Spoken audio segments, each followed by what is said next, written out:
Super power America पिछले 6 दिन से सुपर फायर से लड़ रहा है। कैलिफोर्निया में लगी हर घंटे विकराल हो रही है ये आग। कैलिफोर्निया में 16 लोगों की मौत हो चुकी है। 12,000 से ज्यादा इमारतें मलबे में तब्दील हो चुकी है, लेकिन खतरा अभी टला नहीं है। कैलिफोर्निया की आग अब लॉस एंजलिस से आगे बढ़ रही है। इस आग से अमेरिका को $135 बिलियन का नुकसान हो चुका है। आखिरकार अमेरिका जैसा शक्तिशाली देश इस आग को कंट्रोल क्यों नहीं कर पा रहा है? पूरी डिटेल इस रिपोर्ट में देखिए। जनवरी के महीने में लॉस एंजल्स धू धू कर जल रहा है। सर्दी के मौसम कैलिफोर्निया में जंगल की आग कोहराम मचा रही है। कैलिफोर्निया में इस आग से अब तक 16 लोगों की मौत हो चुकी है। आग से 39,000 एकड़ से ज्यादा की जमीन राख का ढेर बन चुकी है। कैलिफोर्निया में 12,000 इमारतें जलकर नष्ट हो चुकी हैं। 60,000 अन्य इमारतों पर खतरा मंडरा रहा है। कैलिफोर्निया में 2 लाख से ज्यादा लोग बेघर हो गए हैं। 1,66,000 लोगों को चेतावनी दी गई है। इन्हें किसी भी वक्त अपना घर खाली करना पड़ सकता है। इस आग की शुरुआत कैलिफोर्निया के पैसिफिक पैलिसेड्स के जंगलों से हुई और लगातार इस आग का दायरा बढ़ता गया। इस वक्त कैलिफोर्निया के 6 इलाके इस आग की चपेट में हैं। अमेरिकी प्रशासन इस आग को काबू करने की हर मुमकिन कोशिश कर रहा है। फायर फाइटर्स भी लगे हुए हैं और विमानों की मदद भी ली जा रही है। केमिकल और पानी का छिड़काव किया जा रहा है। कैलिफोर्निया के पैलिसेड्स में 21,600 एकड़ एरिया में आग ने अपना तांडव दिखाया। 6 दिन में 11% एरिया में आग पर काबू पा लिया गया। ईटन में 14,000 एकड़ में आग फैली। 15% एरिया में आग पर काबू पा लिया गया। हर्स्ट में आग ने 800 एकड़ जमीन पर तांडव दिखाया। यहाँ 76% एरिया पर आग को कंट्रोल कर लिया गया है। केनेथ का 1,000 एकड़ एरिया आग की चपेट में था। यहाँ आग पर काबू पाने का काम 90% पूरा हो चुका है। कैलिफोर्निया के लीडिया में भी 400 एकड़ एरिया आग की चपेट में था। यहाँ आग को पूरी तरह से काबू कर लिया गया। इस आग को अमेरिकी इतिहास की सबसे महंगी आग की घटना माना जा रहा है। बीमा कंपनियों का अनुमान है कि इस आग से 11,60,000 करोड़ रुपए का नुकसान हो चुका है। अभी आगे ये और बढ़ सकता है। अब सवाल है कि आखिरकार अमेरिका जैसे देश को इस आग को कंट्रोल करने में इतना वक्त क्यों लग रहा है? जो आग कैलिफोर्निया के जंगलों में गर्मियों के महीने में लगती थी, वो सर्दी में क्यों लग रही है? सबसे पहले ये समझ लीजिए कि अमेरिका में इस वाइल्ड फायर को लेकर क्या-क्या दावे किए जा रहे हैं। अमेरिका में आग क्यों लगी, इसके पीछे 2 थ्योरी सामने आ रही है।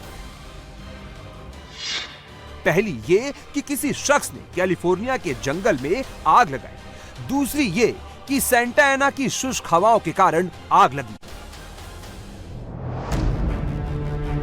आग को लेकर जो पहली थ्योरी सोशल मीडिया पर चल रही है, उसे लॉस एंजल्स प्रशासन ने खारिज कर दिया है। फायर चीफ डेविड अकूना ने इस दावे का खंडन किया है कि किसी के आग लगाने से वाइल्ड फायर शुरू हुई है। अकूना ने कहा है कि इस बात के कोई सबूत नहीं है कि किसी ने इस आग को भड़काया है। कैलिफोर्निया का लॉस एंजल्स शहर पहाड़ों के बीच बसा है। इसके चारों तरफ चीड़ के जंगल हैं। आग की शुरुआत इन्हीं चीड़ के जंगलों से हुई।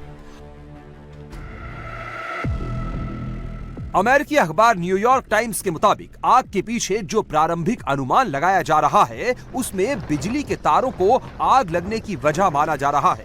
रिपोर्ट के मुताबिक चीड़ के पेड़ की शाखाएं या फिर बिजली के तारों से टकराने के कारण चिंगारियां निकली, जिसने आग का रूप ले लिया और धीरे धीरे पूरे कैलिफोर्निया के 6 इलाकों को अपनी चपेट में ले लिया। इस थ्योरी की भी जांच चल रही है।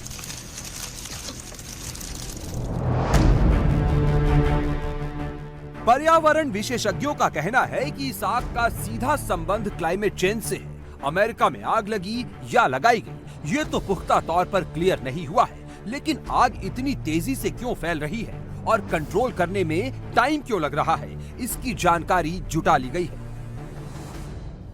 कैलिफोर्निया में आग के तेजी से फैलने की वजह है सेंटा एना की हवाएं। सेंटा एना की हवाएं सूखी और गर्म होती है, जो आग के लिए अनुकूल वातावरण तैयार करती है। कैलिफोर्निया में 80 किलोमीटर प्रति घंटा की रफ्तार से हवाएं चल रही हैं। 1994 के बाद कैलिफोर्निया की ये सबसे सूखी सर्दी रही है।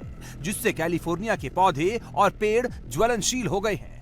अक्टूबर के बाद से कैलिफोर्निया में बारिश नहीं हुई है, जिससे क्षेत्र में सूखे की स्थिति बनी हुई है और आग को भड़काने के लिए ये सारी स्थितियां अनुकूल बनी। Started amidst conditions where the winds were gusting to levels of 80, 90, 100 miles an hour, and that was creating a situation where it was almost nearly impossible for firefighters to try and contain the existing areas of fires, and embers were being spread far from the footprint of the larger fire and creating new spot fires and allowing for the spread to occur much more prolifically. California के जंगल में लगी इस आग ने 6 शहरों को खंडहर बना दिया। घर, मकान, दुकान, गाड़ियां सब आग की लपटों में स्वाहा हो चुके हैं।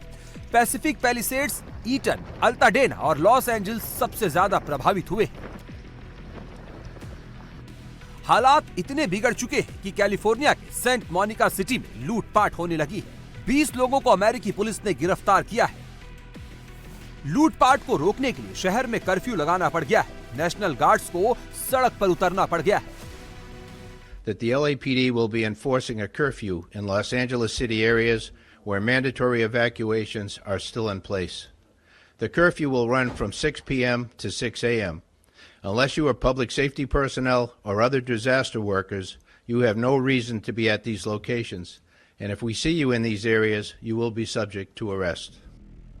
सुपर पावर अमेरिका, जिसे सपनों का देश कहा जाता है, उसी अमेरिका में लोग अब सड़कों पर टेंट लगाकर जीवन जीने को मजबूर हैं। लोगों की मदद के लिए राहत कैंप लगाए जा रहे हैं। खाना, कपड़े और पानी बांटा जा रहा है। कैलिफोर्निया में आग ने किस कदर कहर मचाया है, इसका अंदाजा इन तस्वीरों से लगा सकते हैं। जिन इलाकों में आग पर काबू पा लिया गया है, वहां लोग अब अपने घर की तलाश में पहुंच रहे हैं। लेकिन घर अब घर नहीं रहा। जहां घर था, वहां अब सिर्फ मलबा बचा हुआ है।